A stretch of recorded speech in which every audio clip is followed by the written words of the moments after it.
Ave cohort, good morning. It is Saturday, which means that it is time for Pilum Teaches DCS. We're going to be doing some sort of fun things here today, I should hope. We're going to be taking the F-15 up, but we're going to be talking kind of in a general sense about conducting an attack, focusing on a SAM site at this time, doing a little bit of toss bombing, talking through some general tactics. We're even going to work with a JTAC using the native in-game menus to do so, which should be a little exciting, a little fun. So with that, let's go ahead and jump on into the jet, and we're going to talk through what we do first, as always, and cover what we're doing in the jet before we get up and go forth, go do our thing. All right, so obviously we have our Strike Eagle painted up in this beautiful kind of gray-blue camo pattern here. We're going to be carrying some JDAMs today. We've got 3 of the very heavy boys, 2,000 pounders. And I've actually got 6 of the laser designated or laser terminal guidance variants. So we can use those with our JTAC today, which should be fun. We are flying on Nellis.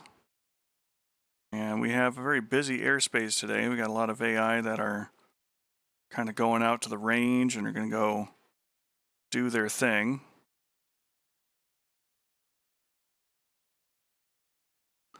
For which we will also be participants.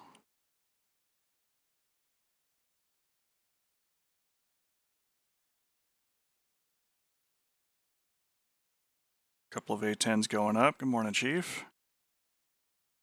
Some F-15Cs that are going to go up and fly some circles.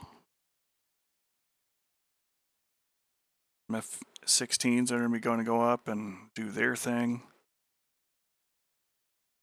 I wouldn't worry about those. Those are probably just modified A7s.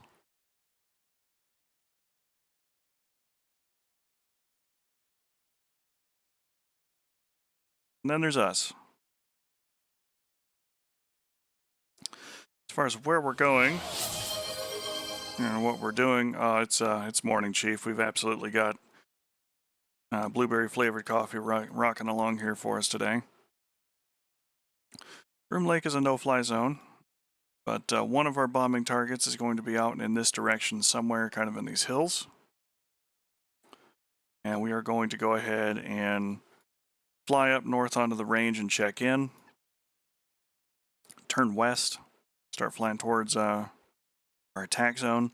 And what we're going to do is we're actually going to attack this SAM site with a toss bomb attack, utilizing our JDAMs, and getting a look at the site either with the pod or with the radar or both to throw our heavy bombs at that. The next thing we're going to do is work with a JTAC, kind of in the general area, to attack different structures. Let's get in here and look at them real quick. Here in this area. And we'll actually use the built-in native AI JTAC stuff to accomplish that goal. So I'll be working with Axeman to get those targets destroyed. Through it all, we'll also talk a little bit about the responsibilities of both seats on the attack, which is applicable to, well, more or less just about any multi-crew aircraft that's capable of doing this kind of stuff. You know, the specifics are going to differ from machine to machine, but in general, the responsibilities will kind of remain the same. So we'll talk through some of that. And even though we're using the F-15 up here, which is a powerful, powerful air-to-ground killer, these sorts of tactics can be employed with really just about any sort of aircraft, so long as you understand how to get from point A to point B with them. Toss bombing is absolutely capable for any machine, even the older aircraft that have more, mechanical guided anything, or even just kind of dead reckoning in terms of like World War II type aircraft or whatever, or some of the early Korean War stuff that doesn't have any of that. So, without further ado, let's go ahead and get into the cockpit here. We're already started up and ready to rock and roll, and we will come off the pause, pull the chocks off the jet, and be on our way.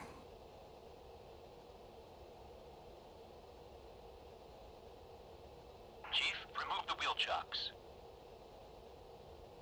Copy. Yeah, the A-10 really doesn't get fast enough to get the kind of heavy tossing that we're going to be doing today. At best, she might get a little bit of a slight nudge as you go like 10 degrees nose up.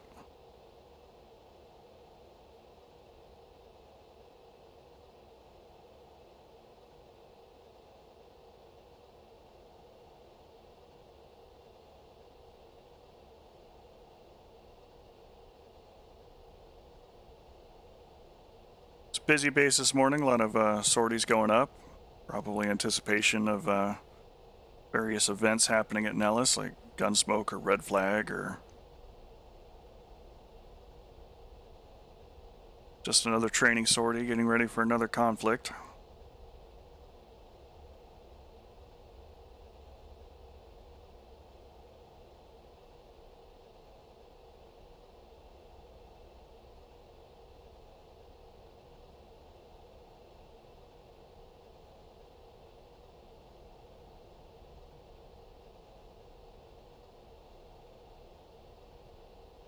A little bit of dust today out over the desert. Visibility is still pretty good.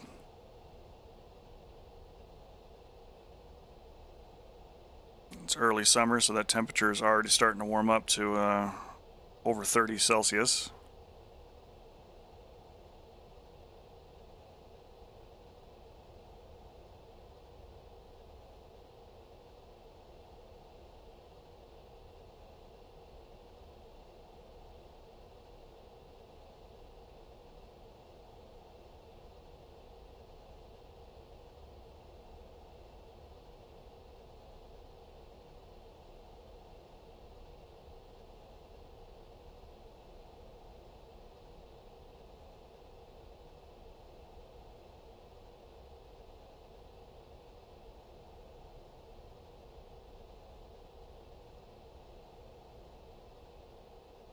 Not a lot of cloud cover today, though. Should have plenty of opportunities to look at our targets.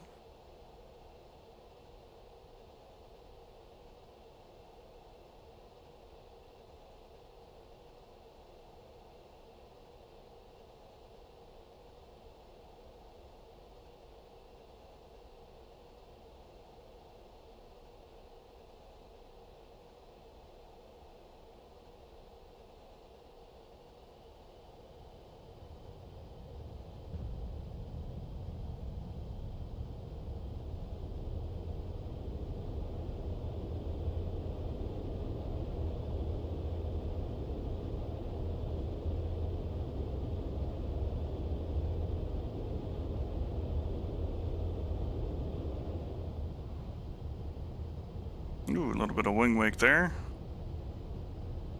All the aircraft taking off in front of us.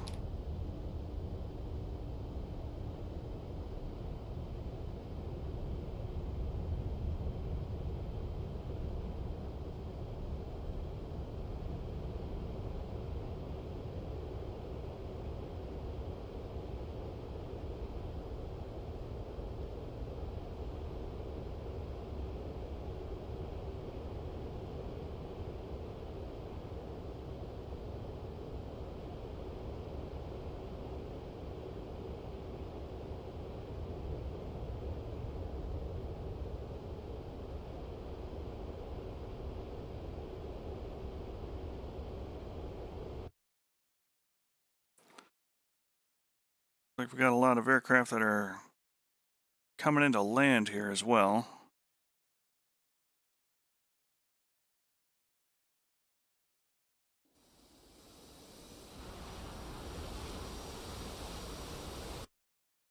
Coming back from various training sorties. As we are heading out for ours.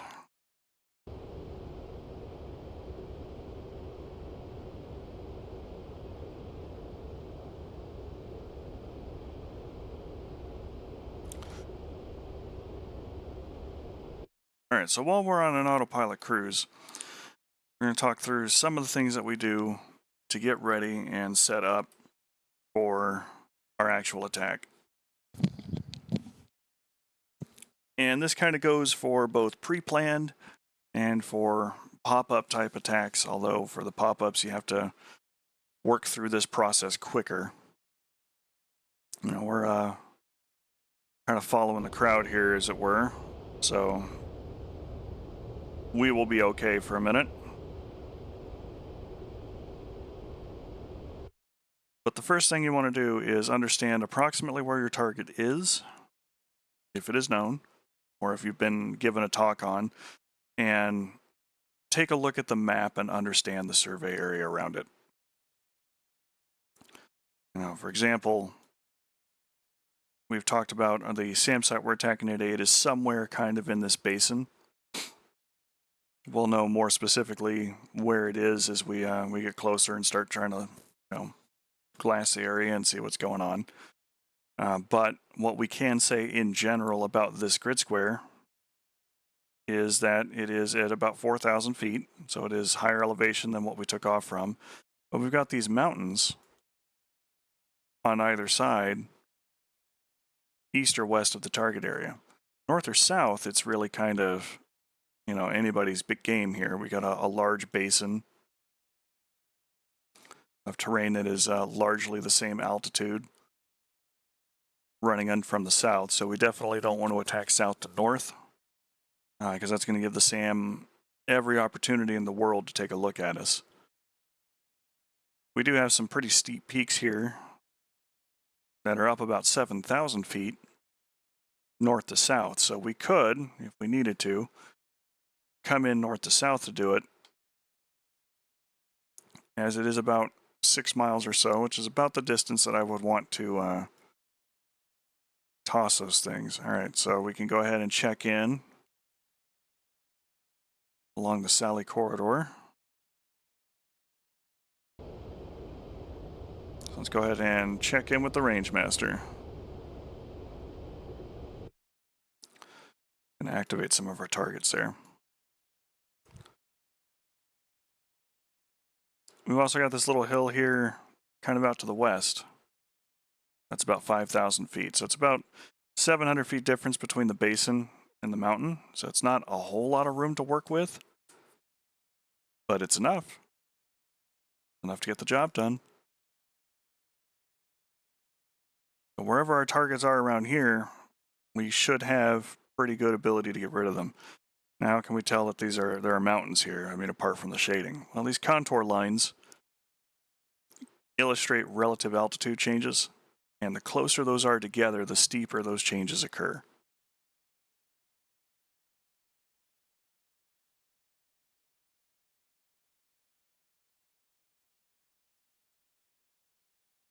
It is Saturday.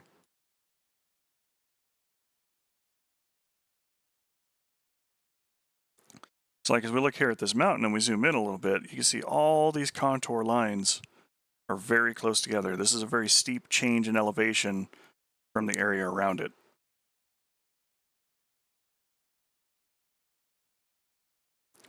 Yeah, it should be multiplayer after this one. I was kind of give an area here with a little bit of variety, like we've got Mount Charleston. All these super sharp contour lines, and you can tell just by like mousing over here at Trout Canyon, that's at 6,000 feet. But if we come up here to the peaks, we're up over 11,000 feet. You can see how tight all these contour lines are. So as you're looking at the map trying to figure things out, you end up using all of these different context clues to try and figure out what does this terrain, broadly speaking, look like in the area where I'm expecting to fight. Why that's important? We're already setting up how we want to run in and make this attack. And barring other things that might stop us from doing so, if we attack west to east, we've got the full cover of this hill, and this hill is less than a mile from our target area. What it means for us is that we can much more safely engage our target and execute a pop-up attack from about 10 to 12 miles away. Toss those bombs off the jet and let them get there. We're actually going to throw them probably about 7 miles. from the target area, which will give us enough time to pitch up, throw the bombs, and then turn and get back down. If we can see here, we've got this whole ridge line that is roughly about the same altitude. So we can pitch our bombs, hang a hard left, dive back down underneath the cover of these hills, and escape out to the east. And even if they shoot at us, we can hopefully be back down behind the hill enough that we can cause those radars to not see us anymore and thus not guide their missiles, or have the missiles hit the terrain instead of us as we escape out to the east, further away from our intended attack target.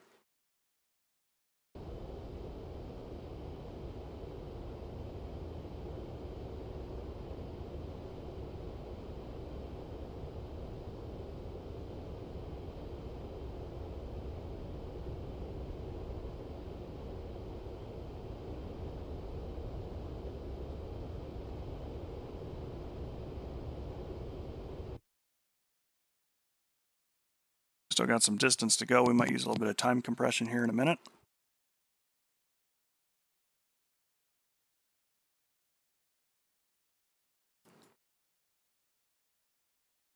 But this even applies to a pop-up type target or a target that we're being talked on. Like, for example, if we had some SAM threats out here near Alamo,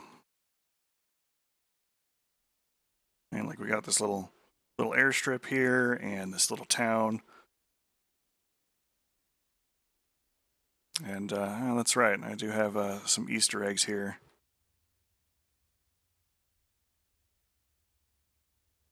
Some of the older times that we flew these aircraft. But let's pretend for a minute that these were targets that were legitimate. Got this SAM site out here, this SA-2 site that's all built up. It's got, all kinds of little defenses and things that are around it. If somebody's telling me, hey, we've got targets out here at Alamo, I can come in here, either set a waypoint or look at it, but I'll immediately start looking at this area and go, all right, if there's a heavy SAM threat here, I've got these hills out here to the west, I've got hills out here to the east. I have a corridor, broadly speaking, that I can kind of orbit about where I'm at now and look at that area outside of the reach of the SAM site and set my attack up long before I even go in. It's one of those things where it comes down to DCS that if you're doing things 100% correctly, then broadly speaking, your time is going to be, I don't want to say boring, but shall we say less seat of the pants. Setting up your attacks ahead of time, especially against a hardened target where you really kind of need your A game, you want to be able to execute that and know what you're getting into long before you start pushing in on the target point. There's a time and a place for flying by the seat of one's pants. Absolutely. Especially as you come up against something that is entirely unexpected and entirely out of your hands. And then you got to be able to respond to that. But for something like this, where we're going after a target that is known, as a known quantity, we're really going to want to try and plan this as far out in advance as we can, so we can conduct a safe attack as much as we can against a known target.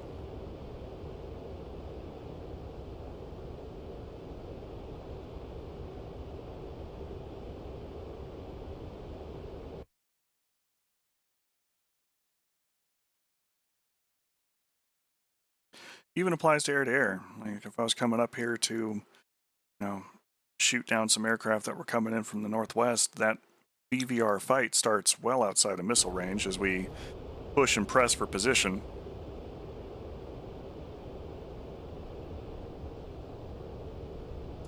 Trying to make sure that we drag enemy fighters over our own defenses, avoid the enemy's defenses, make sure that we got a good support network set up for us if we've got one. If it's not just me and a wingman versus the horde, chances are pretty good that I might be able to coordinate with my fellow aircraft and work to drag fighters back into their kill box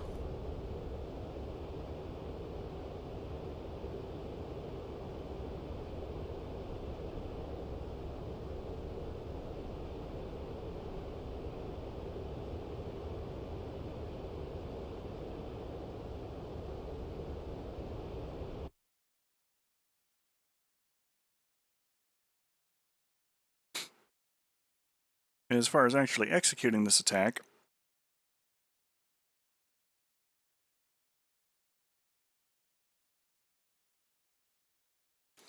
no, unfortunately, Chief, you're kind of at their mercy there.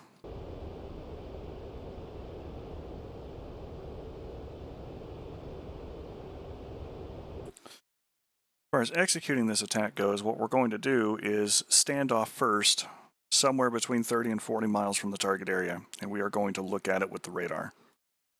We'll also look at it with the targeting pod. We may be able to see details enough, and between both, we can set up our strike for our 3 2,000-pound JDAMs, the GBU-31s. We'll program those, and then we will drop our altitude down to a couple hundred feet, just right off the sand. And we will have a nominal cruise at high military power.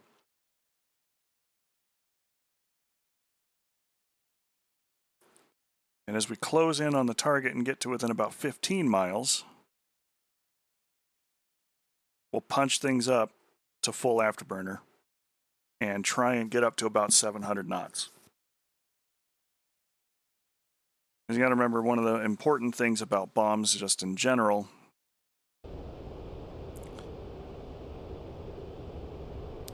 is that the bomb is unpowered. You know, unless you're talking about an AGM-130, the bomb is unpowered.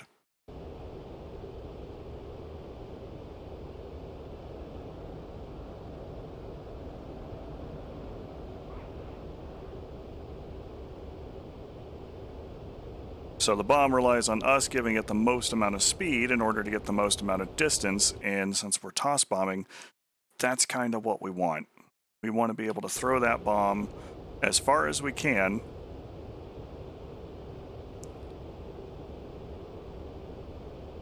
with good accuracy to get it into the zone to do what it needs to do. Now, the other advantage that we've got is we are using JDAMs, so we can identify a target grid coordinate that we want to get rid of, tell the bomb that's where I want it to go, and at that point, the aircraft will tell you all of the steering cues you need to make that happen. But, as many folks can tell you, around Pantheon in particular, there was a point prior to JDAMs being added to the jet, and just about the only update the aircraft got before RASBAM had its fallout, where I was using iron bombs for everything. And I attacked every SAM site available in DCS with iron bombs. Mostly doing things like what we're doing today.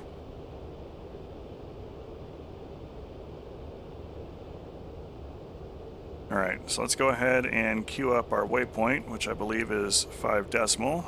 Nope, it is not, it's just waypoint 5.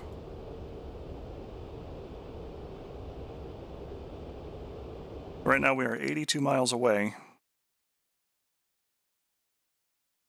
Which puts them in this basin from our target area. I'm going to go ahead and get the air-to-ground radar set up for a 40-mile sweep.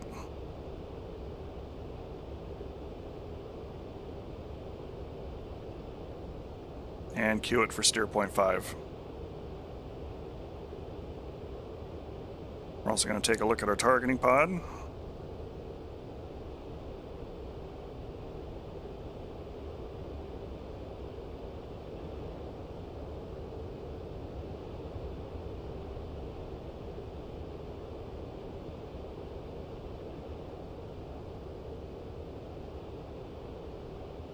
Make sure it's warmed up and ready to go.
Just thinking very diligently about it.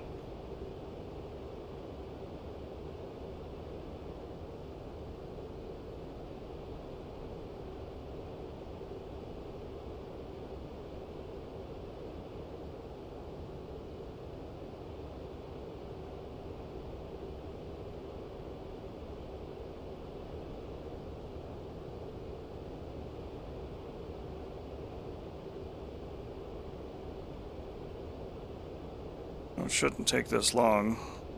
There it is.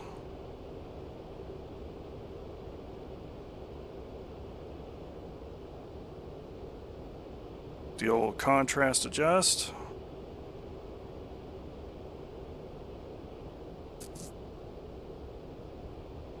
And we can see that there's a hill there.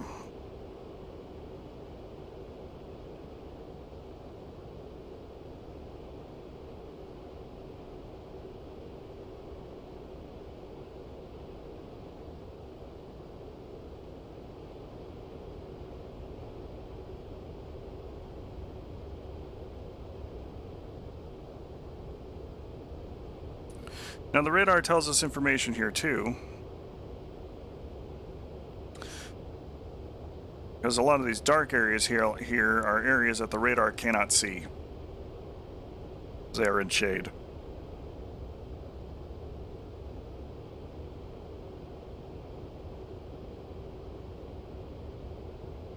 A lot of areas it can see, and there's a lot of the bright radar returns. But the darker areas are either areas that are not currently being pointed at by the dish, or are on the backside of hills.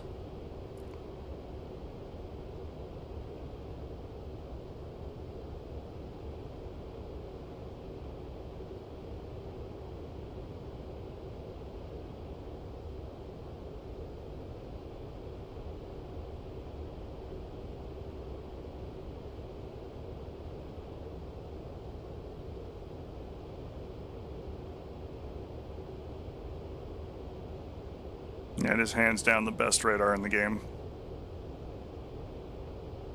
They did an extremely good job of making this work.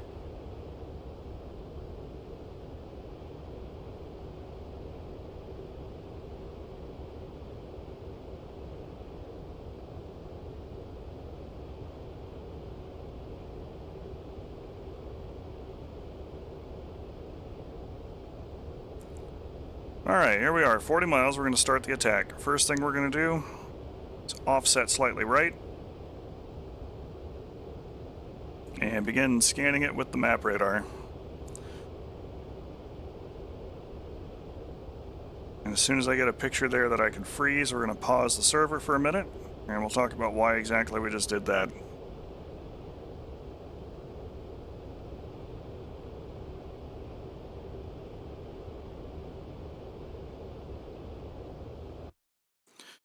Alright. So, why did I turn to the right instead of the left? Well, understanding that this is a no-fly zone, and I knew that it was south of my position, I definitely don't want to fly anywhere towards it. So by offsetting to the right, I can scan the target area, freeze the radar image that I'm looking at, or verify it with the pod, which is what I'm going to do here in just a second, see if we can actually see down into that zone, and then turn around, complete my turn, while I'm setting up my bombs and getting them ready to drop.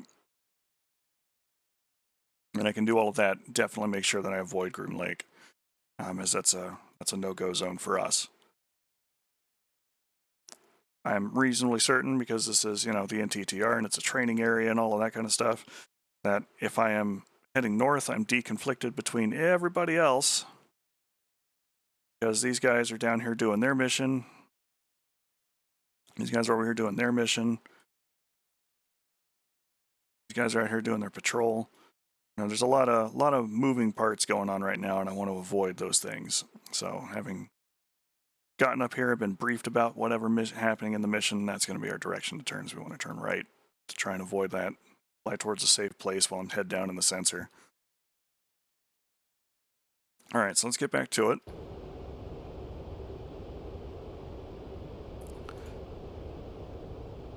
Playing with contrast really doesn't tell us a whole lot. Try and look at it with our pod.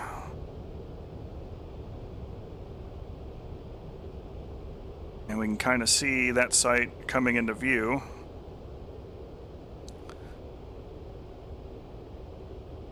And because of the thermal portions of the pod, we know that this is probably a radar.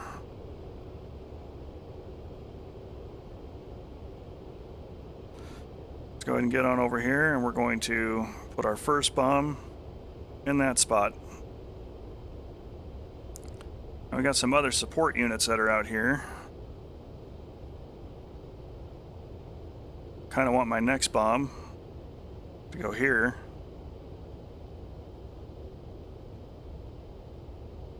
And we'll take our third bomb, and there's another bright spot kind of out this direction. Designate that there. Now if I unfreeze this and let it get another sweep,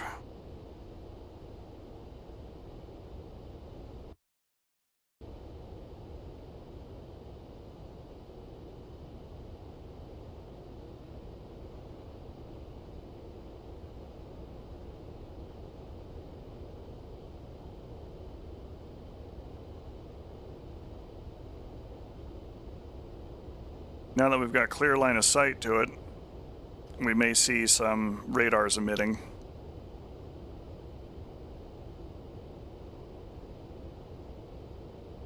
Bam. All right. Freeze that one. And as we've talked about in previous videos here and previous streams, these large vertical line or horizontal lines here, those are radars. Those are how radars show up to the radar system on board the jet.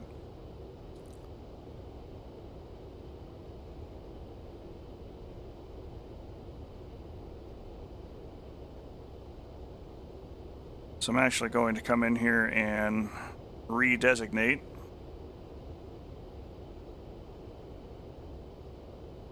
our first two bombs.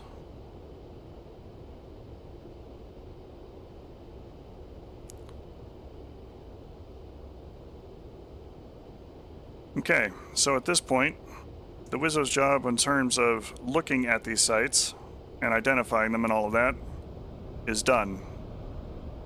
We know that there's at least an SA-11 down there. He's currently lighting up our RWR.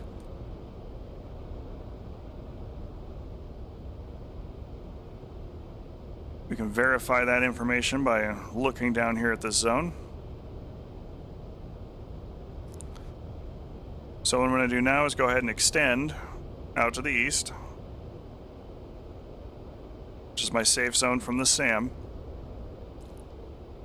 If I keep out of his range, he can't shoot me.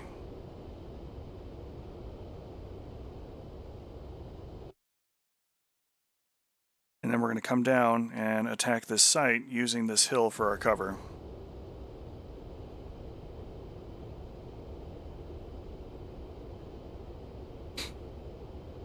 Yeah, a little bit of oscillation there because you've got the radar waves from your aircraft coming down there and interfering and interacting with the radar waves coming up from the site. Kind of makes it stand out like a sore thumb.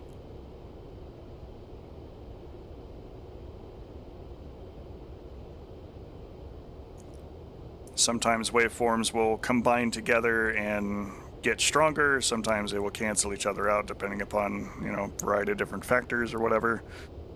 There are people out there who can explain that far better than I can, but the basic thing that we need to know for DCS is that if we see those horizontal lines, we are encountering somebody else's radar. It's very similar in the air-to-air radar, where if you're on the same channels, you'll see those large rectangular bars coming down as your radars are interfering with one another.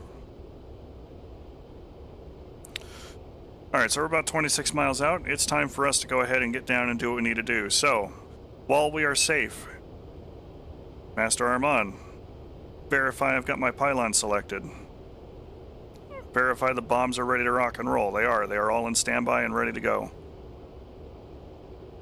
We're going to leave the air-to-ground radar in air-to-air mode. as it is the pilot's responsibility now to not just fly the pattern and conduct the attack, but you'll want the air-to-air radar up just in case you get jumped.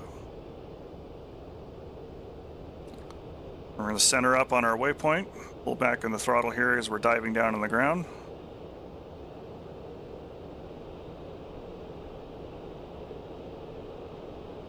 Air-to-ground master mode is up.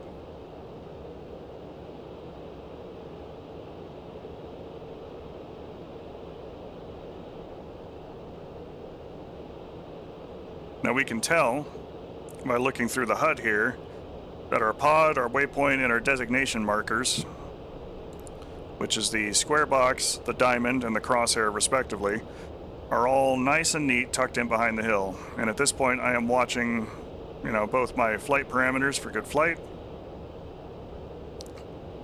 and my range to target, which is 21 miles right now.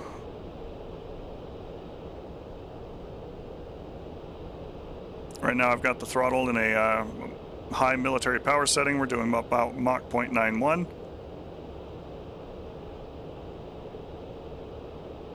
Closing in on the target area.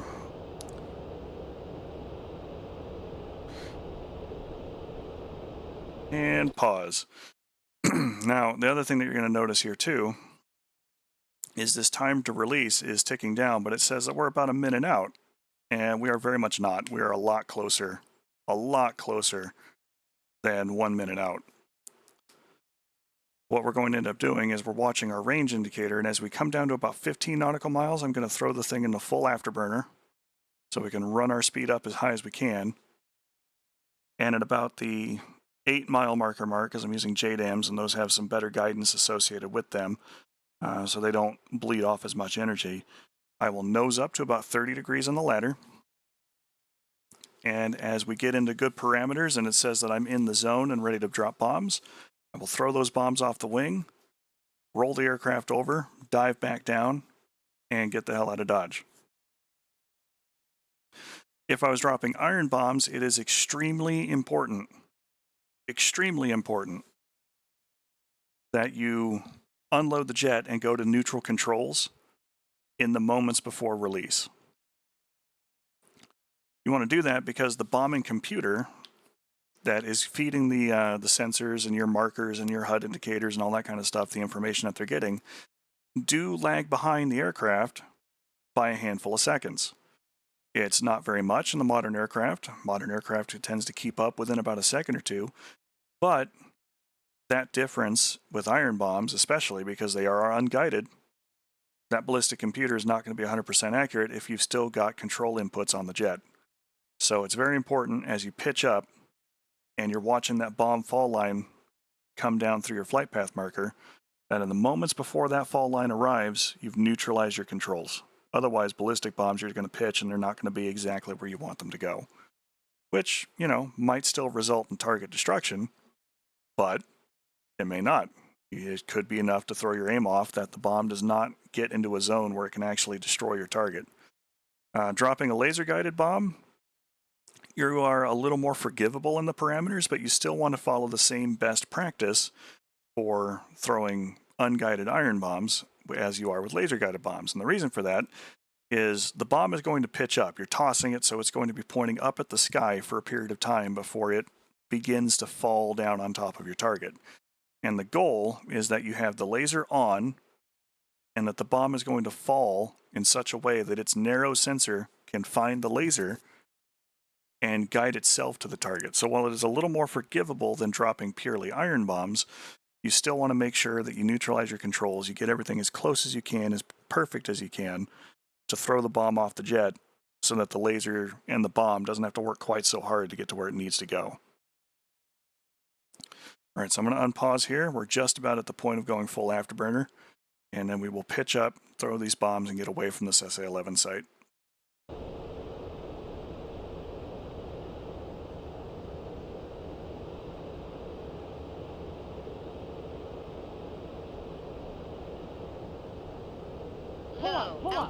Pull up. Full AB. Altitude.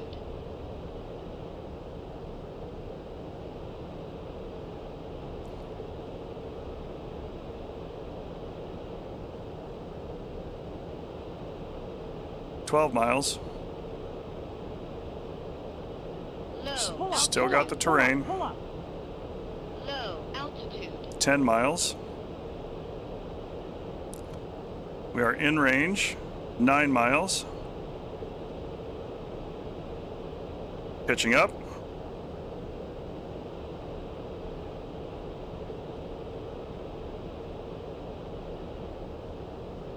Pickle, pickle, pickle. Over G. Over G.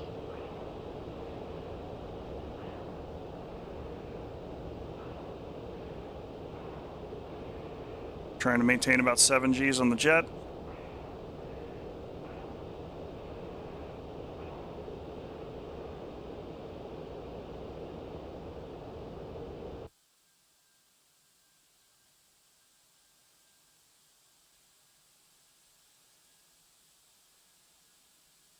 Try and intercept our weapons.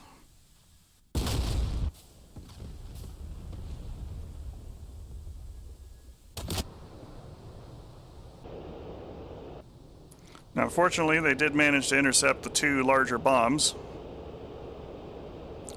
but we did destroy one of the command and control bunkers that were out there. So while we didn't eliminate the SAM site on account of their other defenders, we did strike one of our mission targets.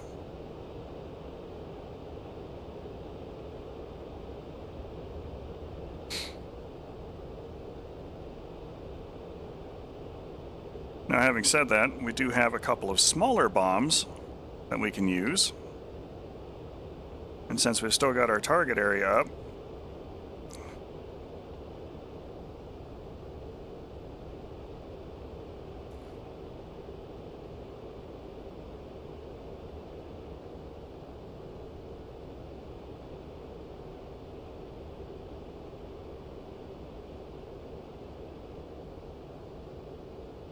while it is not as spectacular,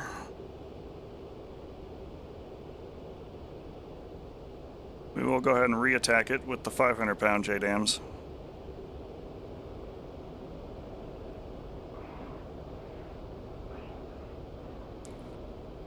Same thing, we're about 18 miles out.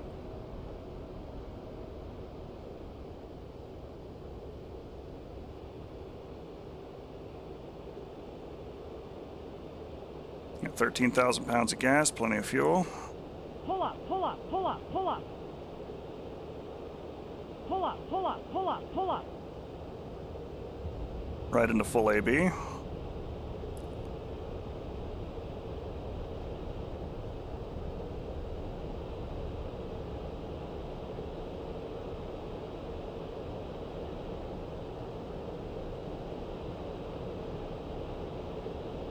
Nice things about toss bombing JDAMs is you really don't have to pull up quite so far to get them to go do what they need to do.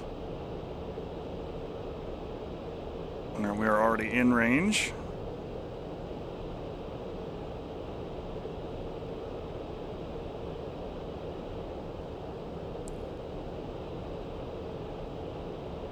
.700 knots, about 8 miles, pulling back on the stick. And climb on up to about 25 degrees. Pickle, pickle.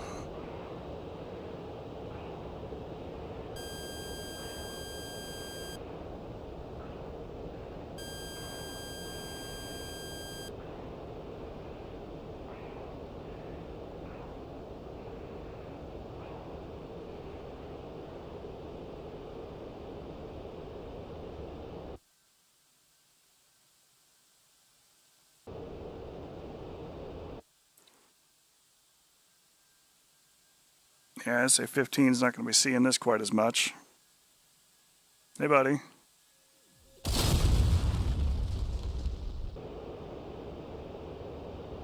And there we go. Take a quick peek out here. Survey our destruction. Now it's an 11 site, so even leaving a couple of vehicles up, or that Tunguska, means that this site is still a threat, but it is less threatening, having eliminated many of the launchers and their search radar. The SA-11 is one of the only systems that has a a track radar built into every one of its launcher setups.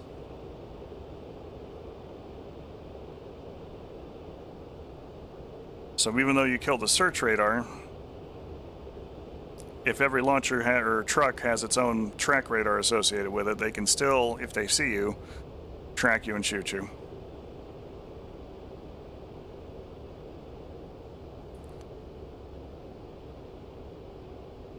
Alright, so we got 4 bombs left. Let us go ahead and check in using the native system with Axeman. Axeman 1-1. This is Infield 1-1. November Bravo 2055 at 14,000. I have bombs. 500 gun. Playtime is 0 plus 15. Available for tasking. What do you have for us?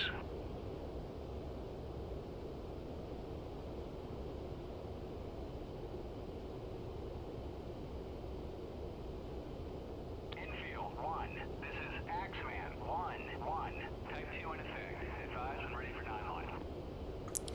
Alright, personally, you know, since it's DCS, nobody's ready for 9-line. Or set spawn, as he is known.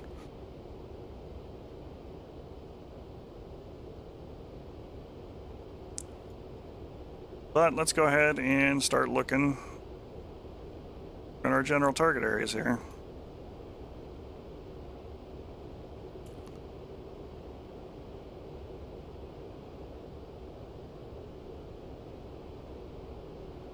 Because he's going to be basically getting us into this area here.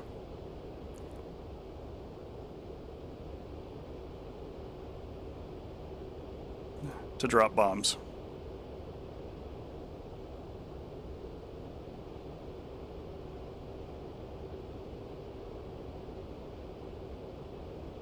So we've checked in with him.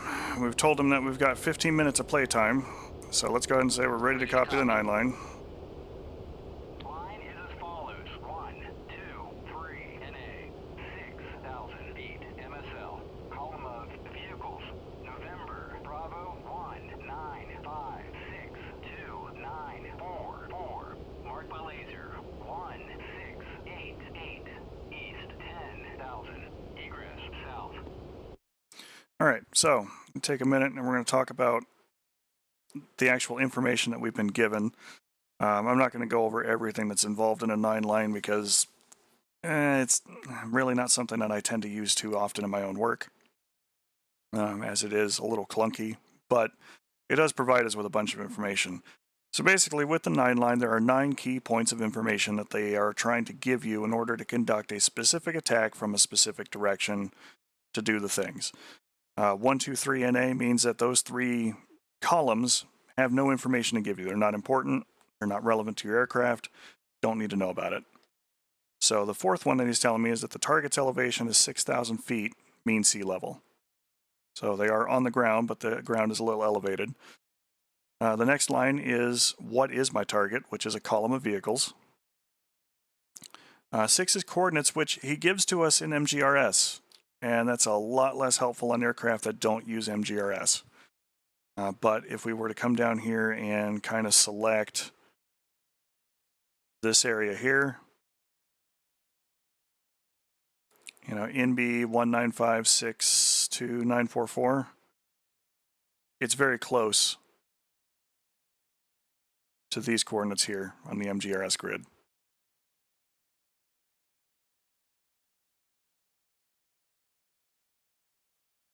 Marked by laser, and 1688 tells us that he is operating on a laser frequency of 1688.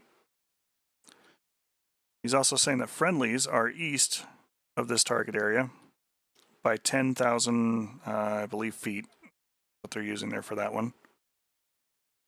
And egress south. So they want me to attack this target in such a way that after I drop my bomb, I am heading south to get out of the zone. Advise when ready for remarks and further talk on. Ready to copy remarks. Request SA-11 west 13 nautical. Wind 254 at 6 meters per second. Fog.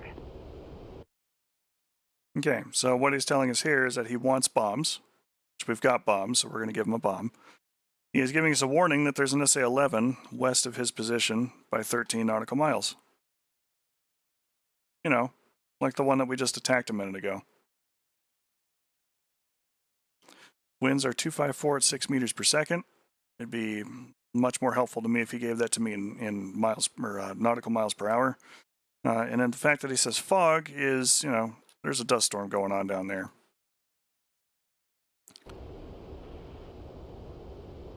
So at this point, we will read back his 9 line. 6,000. November, Bravo, 195629444.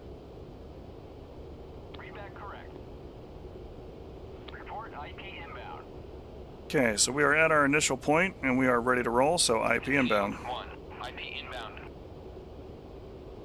Infield, 1. Continue.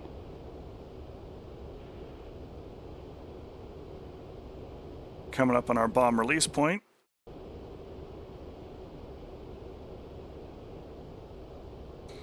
Which I think the first target he's giving me is maybe this one.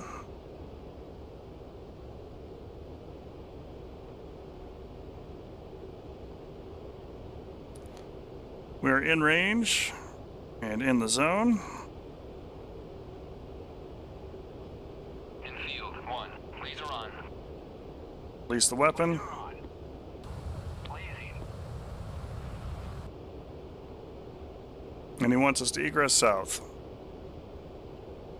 They're already kind of mostly heading south, but we're going to go ahead and do the same thing.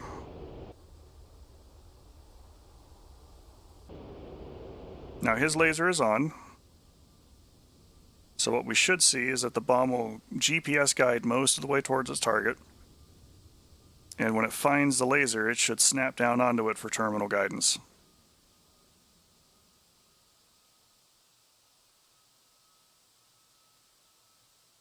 Found it.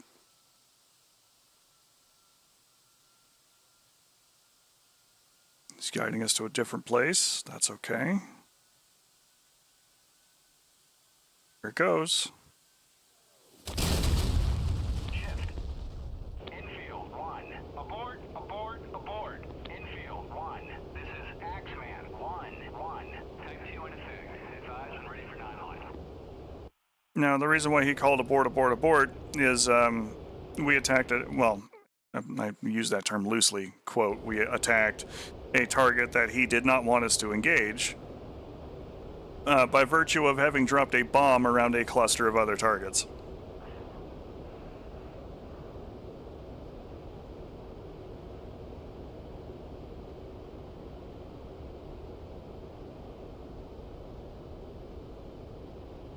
Let's go ahead and check in with him. Ready to copy. Line is as follows. 1, 2, 3, NA. 6,000 feet MSL. Column of vehicles.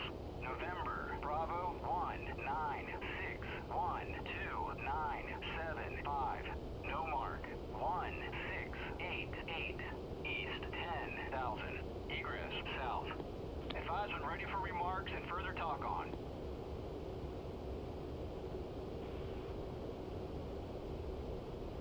Ready to copy remarks. Request 2 SA-11 West 13 nautical. Final attack heading 50,160. Wind 254 at 6 meters per second. Okay, so he's giving us some extra information here. He wants a final attack heading somewhere between...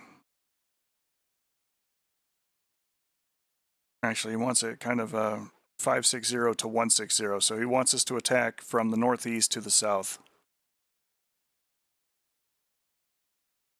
He wants us to attack from somewhere in this way. Fog.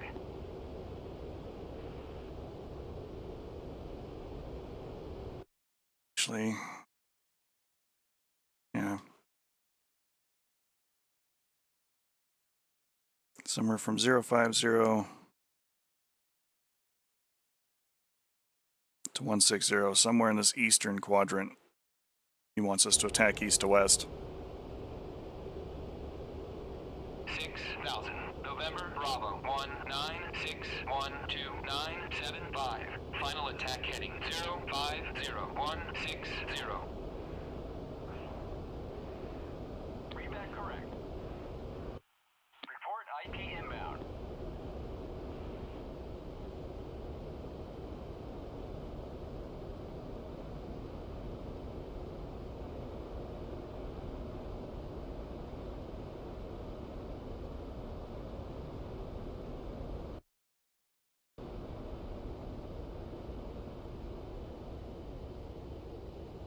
Infield 1, IP inbound. Infield 1, continue.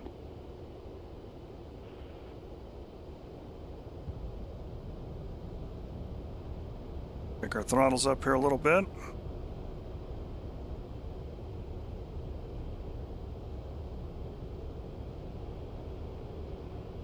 Infield 1, in from the east. Infield 1, cleared hot.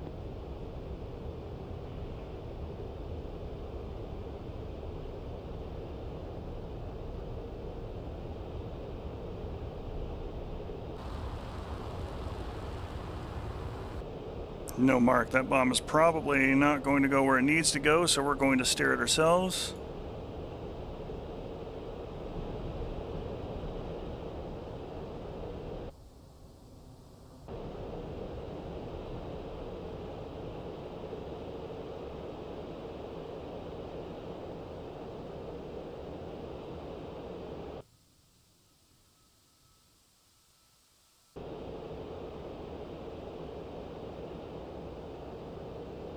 Infield 1, target is not destroyed. Cleared to re-attack. Infield 1, abort, abort, abort. Infield 1, this is Axeman 1-1. Type 3 in effect. Advise when ready for 9-line. Ready to copy. Line is as follows. 1, 2, 3, NA. 6,000 feet MSL. Column of vehicles. November, Bravo, 1893293. No mark. 0. East, 11,000. Egress, south.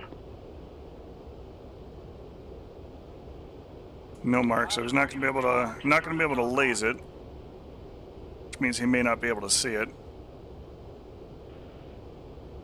Ready to copy remarks.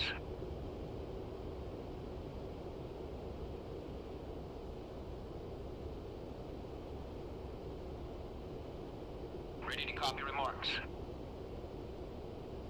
Use 3, SA-11, west, 1-3 nautical. Final attack heading 240-360. Wind 254 at 6 meters per second. Fog. He wants us to attack south to north. All right.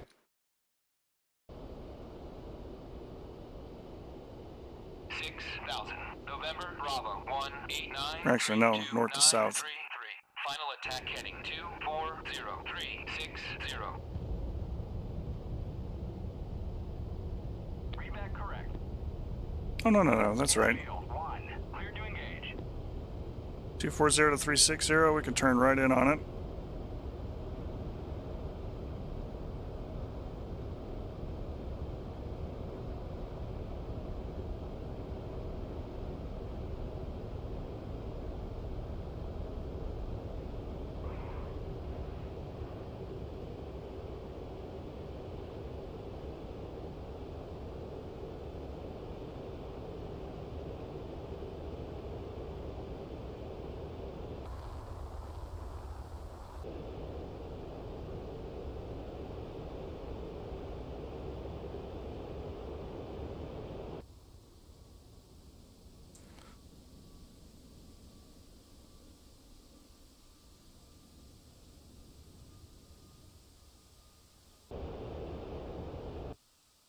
Go forth, bomb.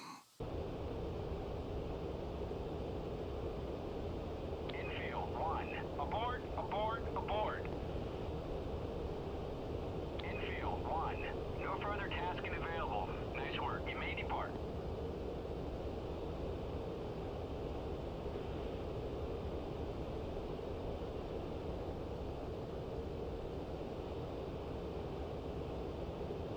Now we still got one bomb left. So we'll go ahead and we'll find our untouched group of targets out there and let them have it. Look, it's these guys here.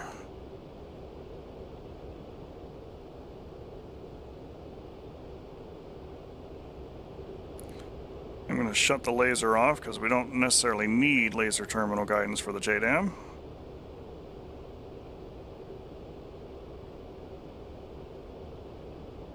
Now we can go ahead and extend and execute one more pop-up.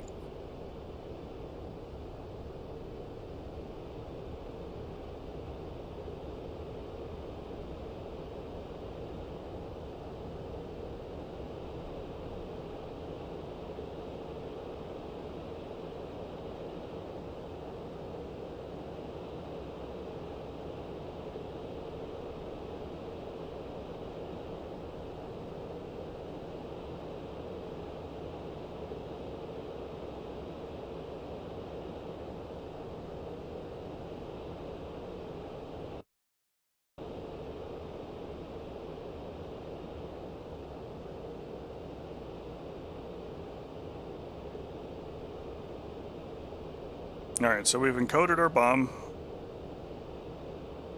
We know where it's going to go.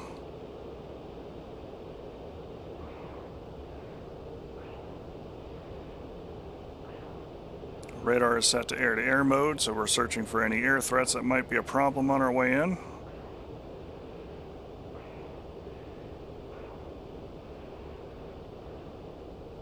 Got our little bit of terrain between us and the target, which is going to keep us safe. And I'm under 15 miles already, so we're just going to open the throttles up completely and go full afterburner.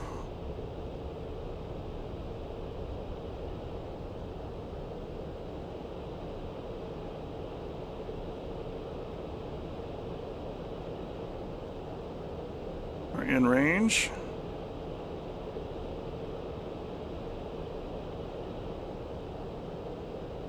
And neutralize our controls. Bombs away.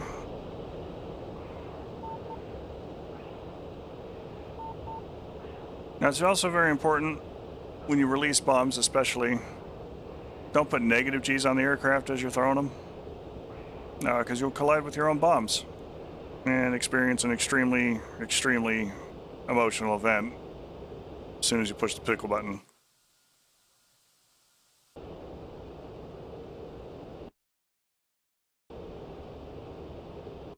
Alright, now I believe waypoint 12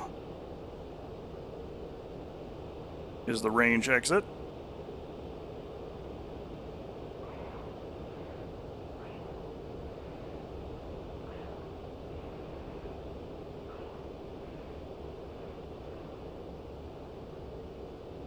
Bomb's got about 10 seconds. Let's see how we're doing.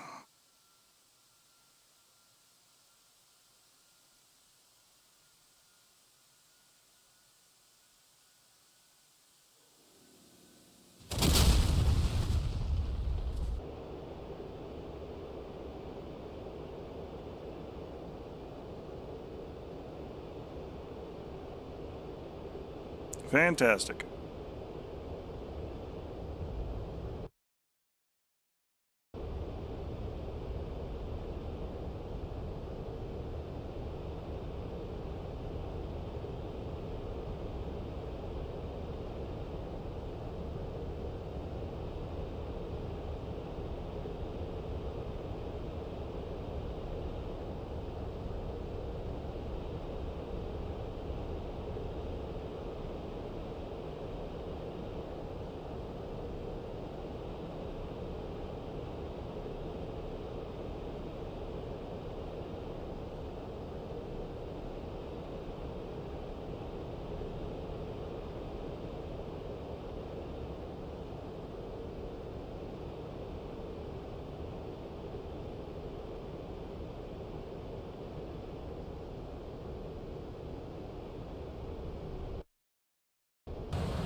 Alright.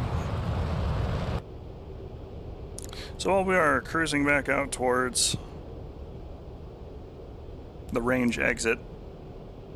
And put our weapon navigation lights and everything else back on.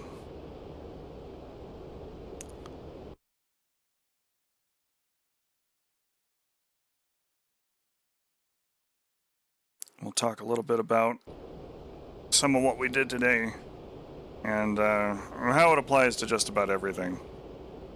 Because the good thing that we've got is some good tactics can make short work of just about anything as long as you're applying the right tactics and the right weapons in the right place at the right time. And that all sounds easy, and it can be a little more difficult to execute, which is why, you know, from time to time I will go up during the week, take an hour or so, and grab an aircraft and run out and specifically practice these different things, because it is extremely easy to just climb up to 30,000 feet or 40,000 feet, lazily flow your way along, and go, I want that one, that one, that one, that one, that one done, and you just throw the bombs out and let them do the work.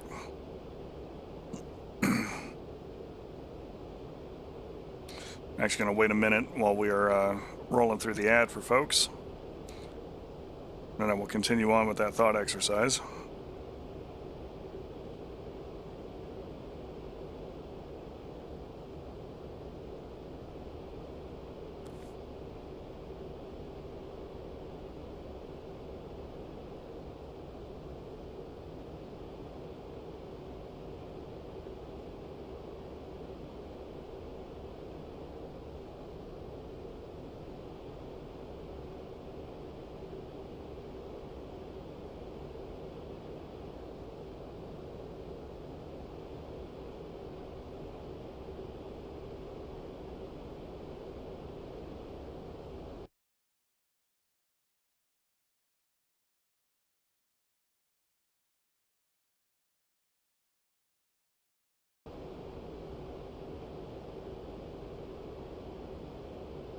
Okay.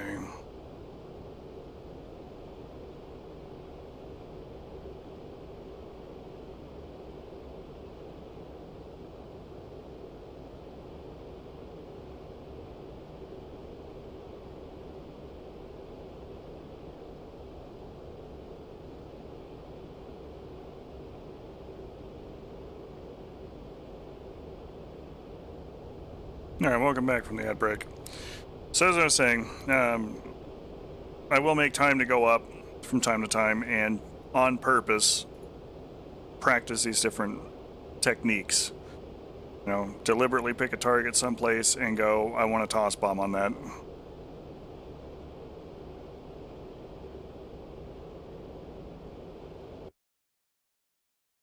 You know, sitting down and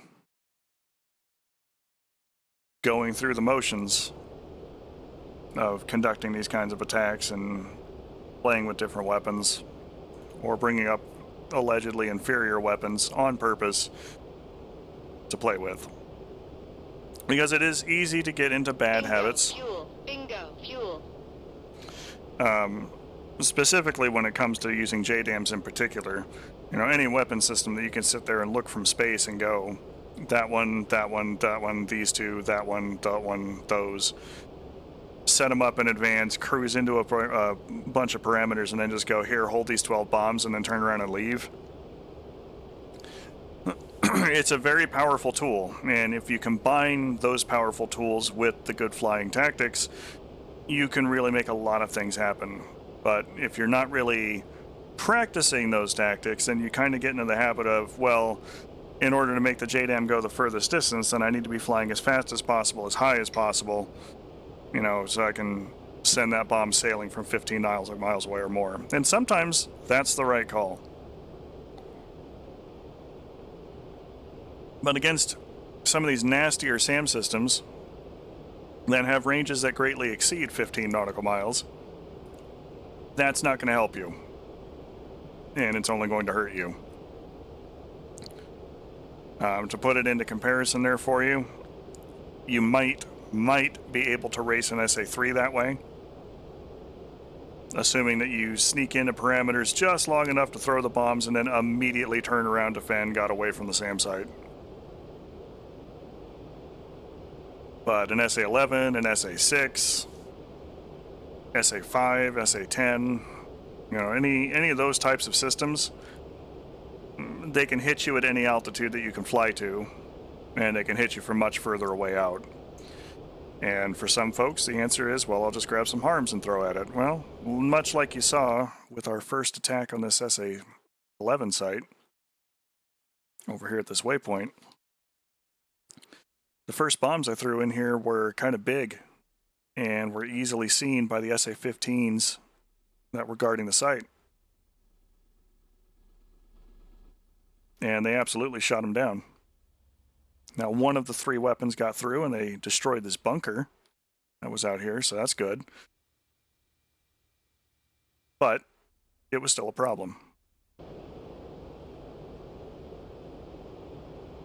Iron bombs can be used to great effect that way, and you can carry more iron bombs. Let me pause here real quick just so I don't have the engine noise to talk over.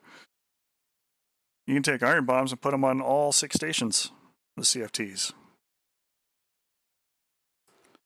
And even if you're dropping these in pairs, it gives you 6 impulses of just Mark 82s, and a pair of Mark 82s can do all kinds of destruction to virtually any SAM site, so long as you can figure out where the track radars are hiding. And that gives you staying power and multiple attack capability. It's good to keep in mind. Going up with just a fistful of harms is less than helpful sometimes. You can carry the same defensive loadout, you know, with your air-to-air missiles, and 3 on each pylon CBU-97s. You got a wider area target. I mean, even if I wasn't running a splash damage type script to make the bombs a little more realistic, because ED splash damage is anemic on its best day, you can get accurate enough with Mark 82s and Mark 84s to decommission a SAM site very quickly. You just have to point and fly them a little more exactly. It is possible. You can use canister as well. Throw some nasty sprinkles on it and destroy it just as dead. But the big thing is, if the enemy can't see you, they can't hurt you. And sometimes that means flying high, especially against something like an SA-15 or an SA-8, most infrared systems, things that have a low ceiling that you can reasonably and easily fly over the top of.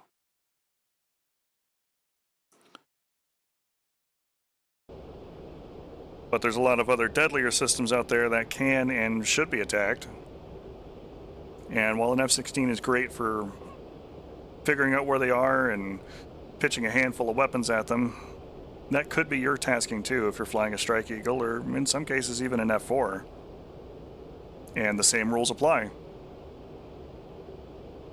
Now, there are different bombing tables that you can use and the bombing computer that you can use in the F-4 to set up the same sort of toss attack to attack a site from behind a hill. Or you can coordinate dropping laser weapons. And especially if you get into a good habit of throwing those things from 5 to 7 nautical miles away, cruising there fast and low, pull up 30 degrees on the ladder, level out your controls.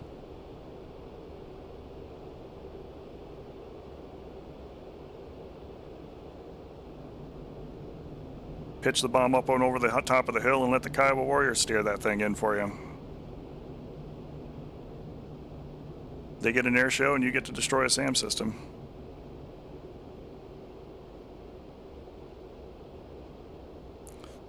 But regardless of what aircraft you're flying for the ground attack game, at least in terms of the faster attackers, terrain is your friend. Terrain is a shield. And again, if the enemy can't see you, they can't shoot you. Dropping something like Snake Eyes or other high drag weapons can be done over the top of those sites, but you really need to take the time to figure out what direction things are pointing, because the single worst thing that you can do is go, I'm going to drop a bunch of Snake Eyes over the top of this Shoka and then proceed to fly straight down the Shoka's gun barrels to go attack your target. when you're doing a snake eye pass like that, that's very high speed, low altitude, very much in the reach of all of those systems, you want to attack from an angle that the turret has to spin around to try and find you.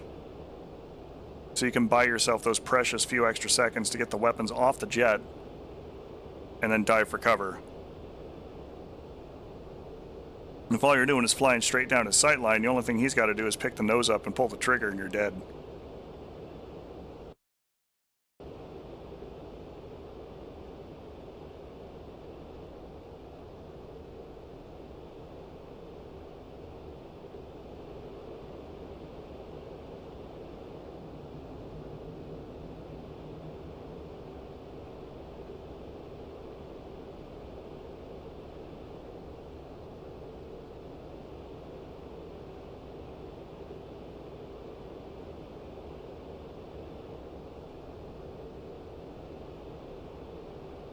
So as always, it's like Scotty says, right tool for the right job. Sometimes that tool is JDAM, sometimes it's a laser guided bomb. Sometimes you got to go with what you're working with because that's all you got available at the airbase, or you're playing in a historical mission where you don't have access to the bigger and better toys. And sometimes even if you do have access to the bigger and better toys, take the time to take up some of the other ones. Because I can guarantee you that if you can fly in such a parameter, you can drop regular plain Jane iron bombs on top of your target and kill it reliably every time, it'll be that much better when you're using smart weapons.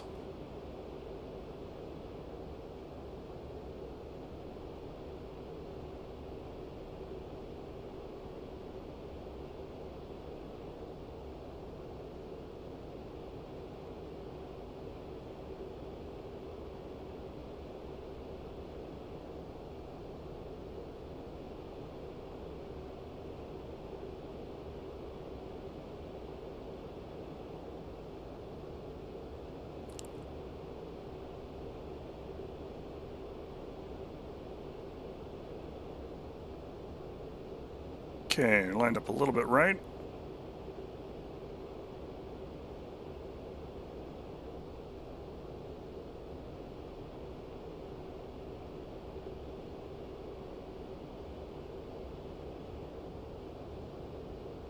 And here we go.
A little fast coming around that turn, but it's not uncorrectable.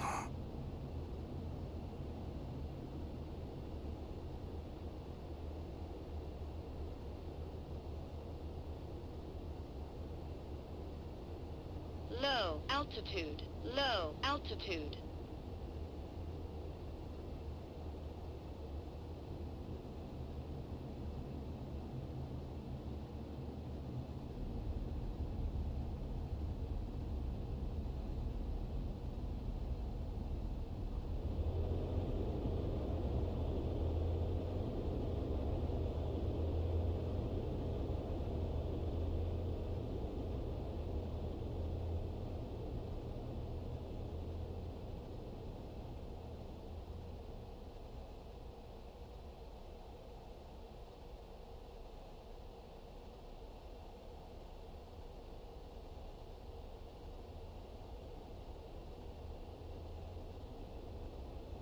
Alright, so as we're taxiing off here, I promised to talk a little bit about the different seat responsibilities too. We mentioned a couple of things, but go ahead and roll through that a little more as we come back towards parking.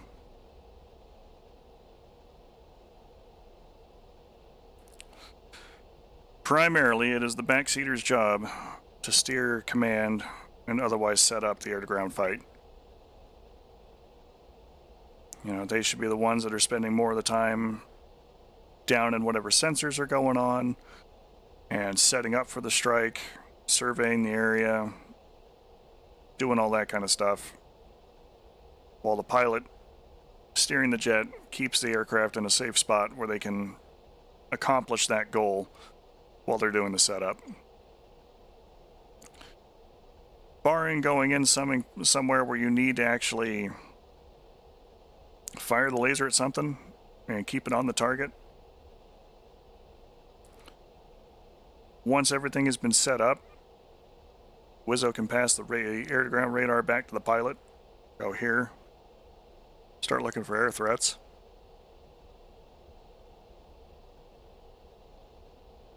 And be looking outside the aircraft while the pilot sets up for the actual attack.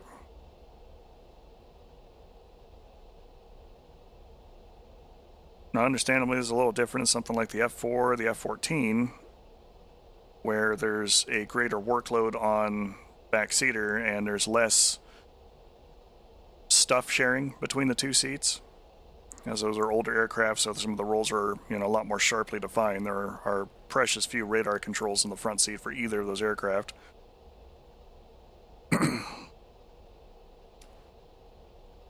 But in either case, the backseater's job is kind of the same. Get set up for the attack, dial everything in, make sure it's all locked in, and as soon as they no longer need to be focusing head down in any of the equipment, be looking outside the aircraft, watching for threats, missiles, tracers, flying cows launched from trebuchets, you know, whatever it is you got to do to make sure that your aircraft is safe. Help the pilot out. In the case of something like the F-4, reading off the true airspeed, because true airspeed is what the bombing computer utilizes, rather than indicated airspeed, which can vary with altitude and pressure.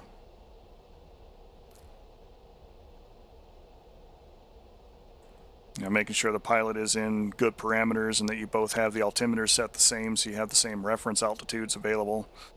You know, it's all important stuff, especially on the air-to-ground run.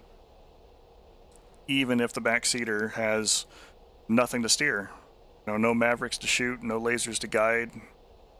You know, it's all just iron bombs and therefore mostly kind of pilot work. There's still a lot in the back seat to help make that happen. That's important regardless of what aircraft you're flying. Pilot's responsibility is to fly the plane. And where you have multi-role capability, they are kind of the king of the air-to-air combat arena, with the exception, of course, of the older jets where the radar is exclusively operated by the backseater.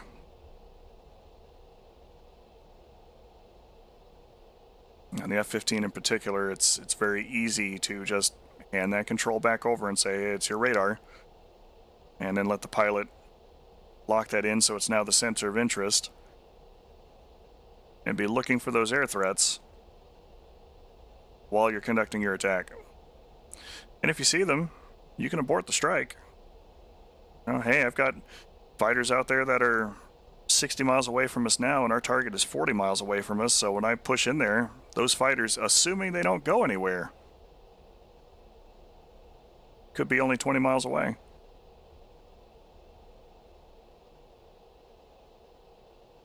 That is well within the reach of a lot of air-to-air missiles, and therefore not good.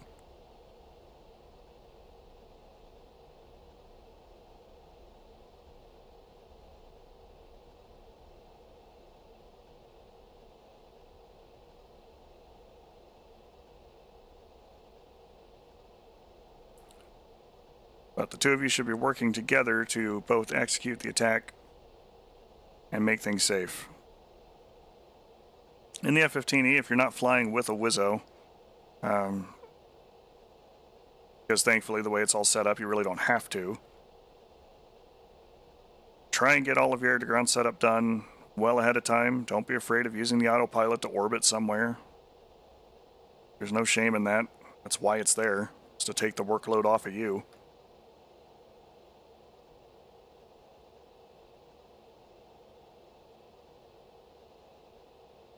Chief, place the wheel chocks. Unable to comply.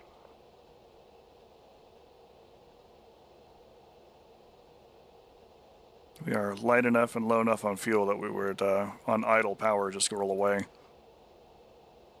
Chief, place the wheel chocks.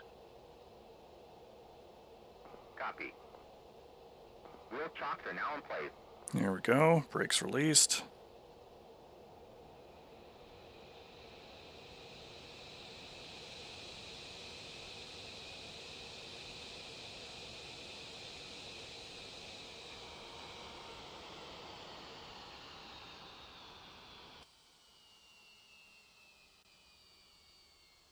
And we're home. Slightly further forward than I would need to be, but we're home.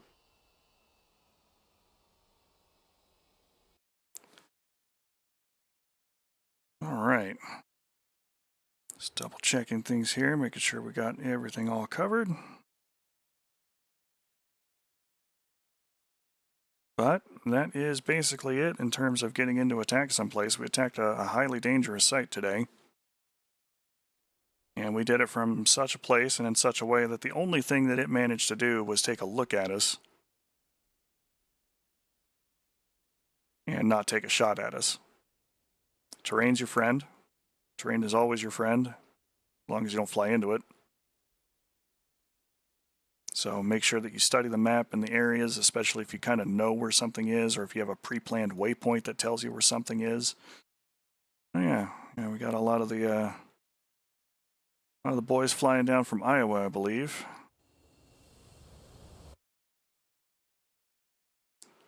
Come in for the next round of war games and exercises. Yeah, there we go. Sioux City, Iowa National Guard.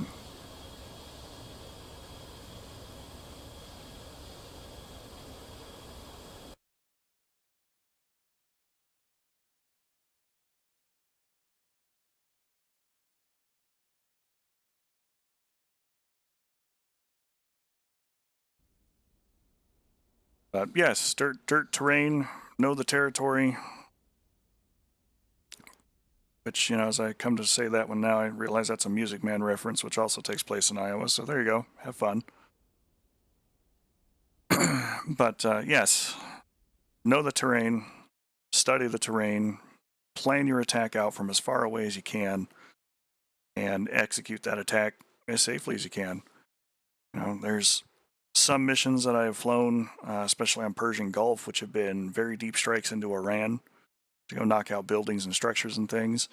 And those have been done using the TFR pretty much the whole way through at extremely low altitude. And the only time that I've got to study and survey my target area is to kind of look at it from 80 miles away with the radar, plan out what's going on where, and having a pre-planned set of coordinates to go, okay, I know where I'm going, I know where my target is, how do I want to get there? Well, I got these valleys that are all running through these different places. I'll hide in one of those. It'll be a great time. And then you go back and look at TACView later and realize that you just, cruised past a whole string of very dangerous systems that never saw you. Speaking of TACView, though, we're going to round out the training portion of this video with a little bit of time spent in TACView. Let's go ahead and close this down. We will pull up the TACView and study and survey exactly what we just did. It also lets me kind of shamelessly plug a little bit for TACView because it is a very fine program.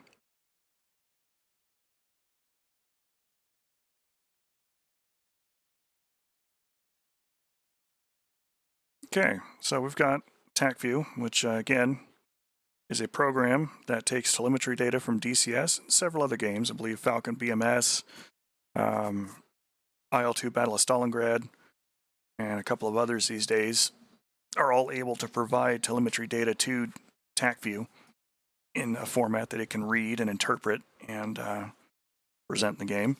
It does also depend upon servers, if you're flying a multiplayer servers, having the ability to export that data properly, which will then build this kind of an area where you can see where targets are, you can see where their aircraft are, and really kind of see what's going on. So if you ever had a question about like, oh, you know, I just exploded for some reason. Did I just get, you know, killed by Eagle Dynamics, or did something happen? And that's when you get in there and find out that no, a MiG-29 had been hunting around for you for a while, had his radar off, and shot you with a 27 ET when you weren't looking. So really helpful for that. Go ahead and we take off from Nellis. I did just fast forward through all of that, which is fine. So it is kind of nice to kind of watch these things go up, because we got some drones that are going up, A-10s that are going up, C model Eagles going up, F-16s going up, modified A-7s going up.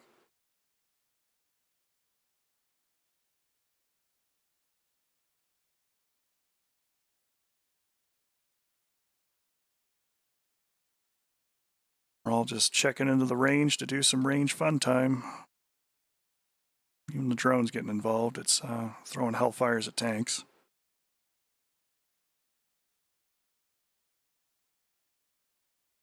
F-16s attack their targets.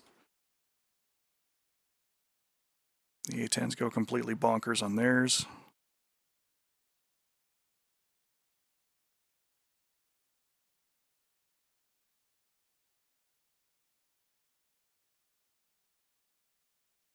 The A-7s drop a bomb that I wish I had on my jet.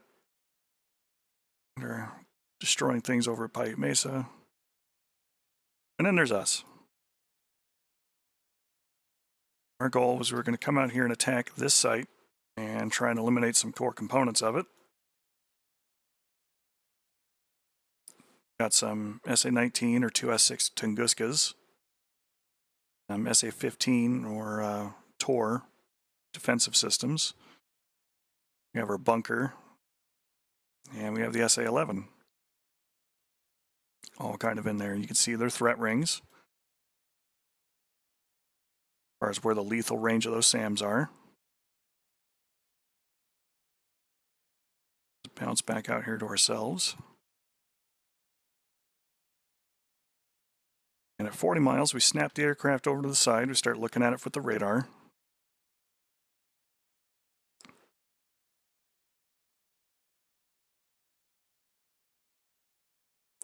At this point, I've designated my bombs.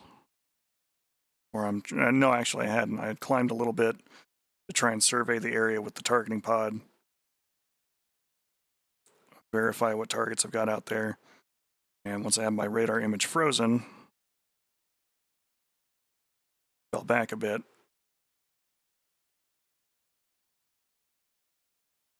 Now we're actually in on the attack. We pitch up and we throw some bombs. And if we come back down here and look at it, you can see again, we've got this thing completely masked by this terrain, which is really letting us get in nice and close, well within the no escape zone. Pitch up, we throw our bombs. We snooze the ad while I'm still talking about these things.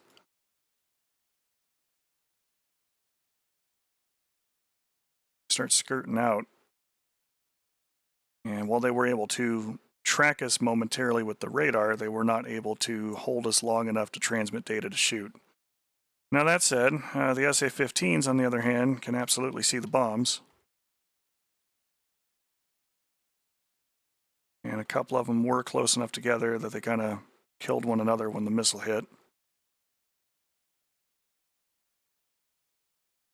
But our first 2,000-pounder managed to get in and successfully attack that bunker. SAM site's still up though, so that's kind of a problem. Using our frozen radar image, we were able to redesignate the other two bombs. Immediately snap back down for the attack. Threw two smaller bombs out. And while these are GBU-54s and they have little laser seekers there, the SA-11 only did when I turned away. They never saw me on the way in. They only saw me briefly on the way out.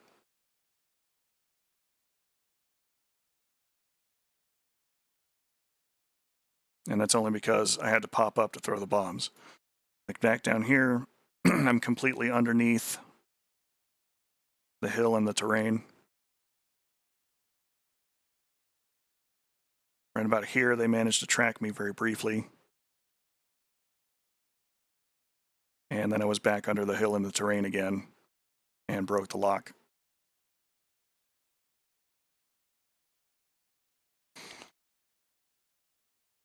Our 54s, though, are a bit smaller than the other bombs, so they don't have the same radar cross-section that the SA-15s can find.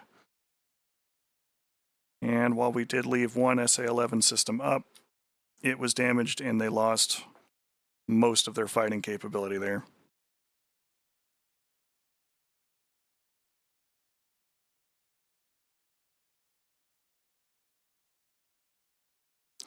And we can see some of that here on the TAC view because I've got the target selected.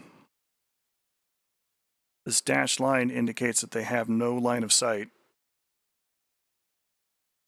between me and them. There's something blocking the way.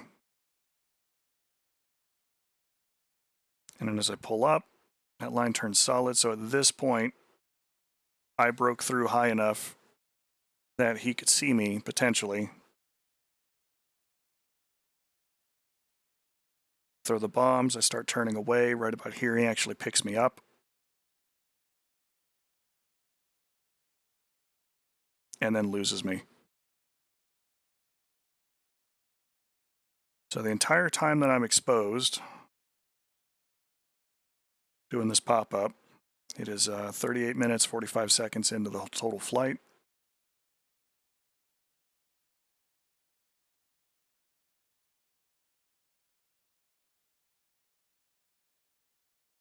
I was exposed for a grand total of 20 seconds.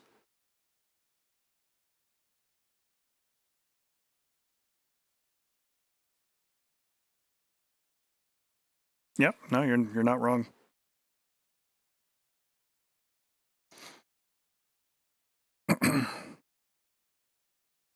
As if the funfetti is in that cloud at the top of that apex there, and that makes it a little harder for him to see me.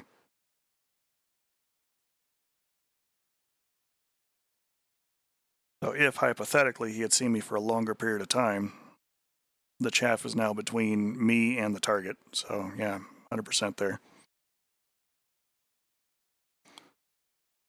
That said, we were definitely inside of his lock to launch time between exposure and diving back down, which is also helpful in keeping the aircraft safe, because if they can't see you, they can't shoot you. Okay, so we extended for a little bit. The next tasking that we have is we're going to work with the JTAC using the native JTAC system.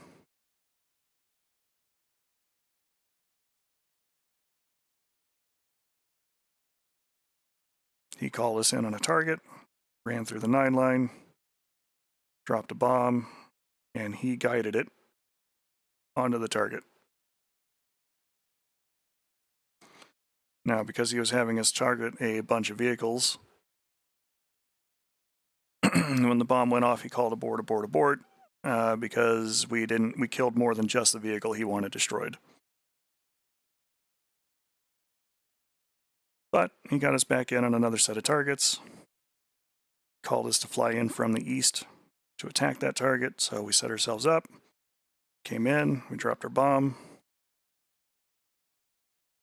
boom.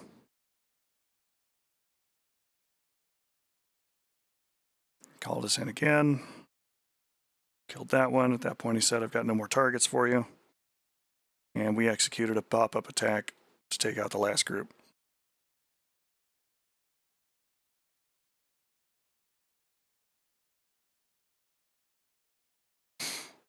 Yep, what iHort's putting there in chat is very much accurate information. And those precious few seconds of the operator having to lose track of you for a minute and then reacquire. You're playing with handfuls of seconds to get in and get out. You need that narrow window of opportunity to be able to put your bombs out there and to get back behind a cover so that you don't get engaged. And at that point, we checked out of the range.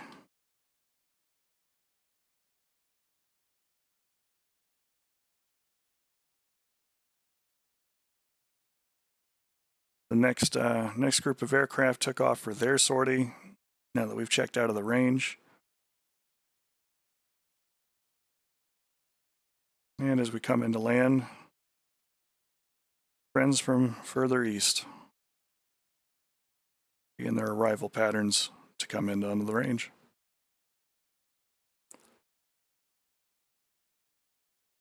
Good times.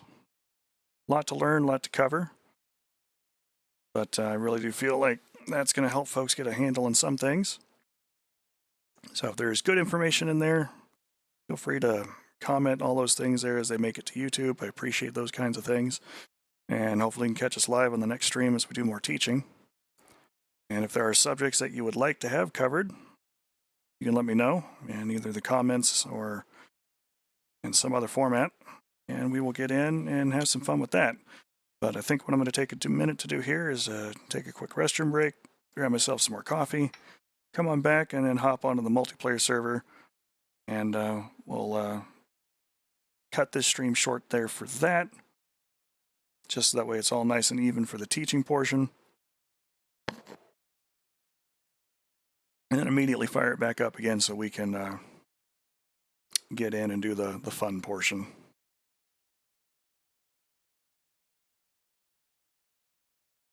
With that, folks, appreciate all the likes, follows, subscribes. Those really do help and keep things moving and flowing along. A reminder that if you have access to Amazon Prime, you do have a free Twitch subscription of your choice to give to a person of your choice there out there in Twitch land. If you choose to spend that here, I very much appreciate it. It is something that I take into consideration if people ask for one-on-one training time. So if you would like to do something along those lines, feel free to subscribe. We'll see what we can do. If you prefer to tip or donate a little more directly, you can do that over there at coffee.com/PilumJRMR as well. You can catch this and other VODs on the YouTube channel at PilumRMR. And in terms of our usual week-to-week interactions, this was Saturday, which is Pilum Teaches DCS. Monday we have DCS where I'm, flying around blowing things up with friends. At least when they do show up on Mondays. That starts at 6 p.m., followed by Classic Games at 9 p.m. We're going to be continuing on with Ultima Underworld, our Classic Games segment. And Friday is generally Arma 3 time, but I believe this coming Friday we may be off. So might not be a stream there for that, but we'll do something else during the week instead. With that, folks, always ask for consent. You're going to communicate as best you can with your partners. Try to be genuinely decent human beings. I will catch up with you here very soon. And again, I'm going to make a brief stop on the stream here and then start it up again as we get ready to just get up and do some general flying, just to keep the teaching segment separate. Thanks for watching, folks, and we'll catch up with you very soon.